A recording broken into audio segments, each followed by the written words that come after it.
Штипскиот универзитет интензивно работи на отворање на рудникот Алшар. Во моментов се подготвува апликација која ќе биде доставена до Австрискиот фонд за наука, со чие одобрение истражувањата за Алшар ќе продолжат во наредните 2 години. Досегашната работа на УГД околу природното богатство под Кожув веќе дало конкретни резултати. Обезвредивме негде околу 1 кг и 200 грама на минерал кој е потребен за правење на метите и за мерењата кои треба да бидат финално направени. Се надеваме дека проектот ќе биде поддржан уште една тура од 2 години од Австрискиот фонд за наука, бидејќи тие го финансираат целокупниот проект.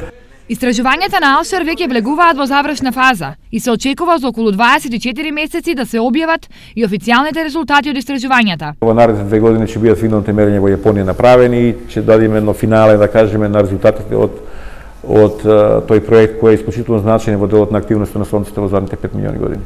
Инаку, истражувањата до 1965 година резултирале со откривање количество руди на антимон, арсен и наталиум. Според експертите, Алшар е единственото наоѓалиште на талиум во светот, а лорандинот е редок материјал со кој се смета дека би можело да се дојде до бесплатна енергија.